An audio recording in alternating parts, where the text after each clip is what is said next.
ಒಂದು ದೇವಸ್ಥಾನದ ಆವರಣ ಗುರುಕುಲ ಸ್ವಾಮಿ ಸಂತರನ್ನ ತಯಾರು ಮಾಡುವ ಕಾರ್ಖಾನೆಯನ್ನ ಹಾನಗಲ್ಲ ಗುರುಕುಮಾರ ಶ್ರೀಗಳು ಸ್ಥಾಪನೆ ಮಾಡಿದ 110 ವರ್ಷಗಳ ಹಿಂದೆ 1904ರಲ್ಲಿ.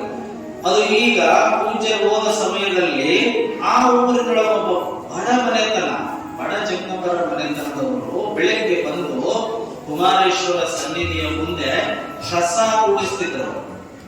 ನಡ್ಕೋತ ಬರೋದು ಬೆಳಗ್ಗೆ 4 ಗಂಟೆಗೆ ಎದ್ದು 5 ಗಂಟಲೆ ಕುಮಾರಜ್ಜನ ಗದ್ದಿಗೆ ಅಂಗಳವನ್ನ ಕಸ ಹೊಡೆದು ನೀರು ಹೊಡೆದು ಆ ಮನೆಯ ಹೆಣ್ಣು ಮಕ್ಕಳು ರಂಗಭಂಗಿಯನ್ನು ಬಿಡಿಸೋದು ಮತ್ತೆ ಹೋಗ್ಬಿಡೋದು, ಅವರು ಕಾಯ್ತಕ್ಕೆ ಹೋಗ್ಬಿಡೋದು. ಈ ಪರಂಪರೆ ಅವಾಗಿಂದ ನಡ್ಕೋತ ಬಂತು. ಒಂದು ತುತ್ತು ಅನ್ನಕ್ಕೂ ಪರಿತಪಿಸುವಂತಹ ಕುಟುಂಬ ಏನು ಇದ್ದಿದ್ದಿಲ್ಲ ಆ ಕುಟುಂಬದೊಳಗೆ. ಯಾವಾಗ ಕುಮಾರಜ್ಜನ ಆಶ್ರಮದ ಆವರಣದ ಅಂಗಳ ಕಸ ಗುಡಿಸಕ್ ಪ್ರಾರಂಭ ಮಾಡಿದ್ರು, ವರ್ಷಗಳು ಉಳಿದು ಈಗ 60-70 ವರ್ಷ ಕಳಿತು.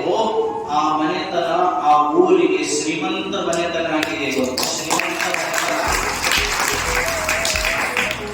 ಅಂಗಡಿಗರ ಕುಟುಂಬ ಅಂತ ಗೊತ್ತ.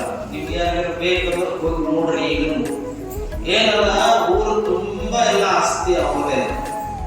ಸುತ್ತ 10 ಹಳ್ಳಿಯೊಳಗ ಅವನ ಮಾತಿಗೊಂದು ಬೆಲೆ ಅದ. ಈ ತರದ ಅನೇಕ ಪೂಜ್ಯರು ಸುಮ್ಮನೆ ಶಿವಪುರದ ಕಂಡ್ರಂತ ಅವ್ರ ಮನೆಗೆ ಹೋಗಿ ದರ್ಶನವನ್ನ ಕಲ್ಪಿಸಿ ಬರ್ತಾರ. ಯಾಕ? ಕುಮಾರಜ್ಜನ ಅಂಗಳದ ಕಸ ಹೊಡೆದಿರುವಂತಹ ಪುಣ್ಯ, ಆ ಸೇವೆ ಅಷ್ಟು ದೊಡ್ಡದಾಗಿ ಅವರ ಮನೆ ಮುಂದೆ ಬಂದು ಬೀಳ್ತದೆ ಆಶೀರ್ವಾದ ರೂಪವಾಗಿ. ಆಯ್ತು, ಬೆಳೆದ್ರು 3 ಅಂತಸ್ತು. ಈಗೆಲ್ಲ ಓದಿದ ಸ್ವಸ್ಥರು ಬಂದ ಮನೆಗೆ. ಅವಾಗೆಲ್ಲ ಸ್ವಸ್ಥರು ಹೋಗ್ತಿದ್ರು, ಹೊಡಿತಿದ್ರು. ಈಗ ಓದಿದ ಸ್ವಸ್ಥರು ಬಂದಾರ ಮನೆ ಮುಂದೆ ಇನೋವಾ ಕಾರುಗಳು ಸಾಲಾಗಿ ನಿಂತವ.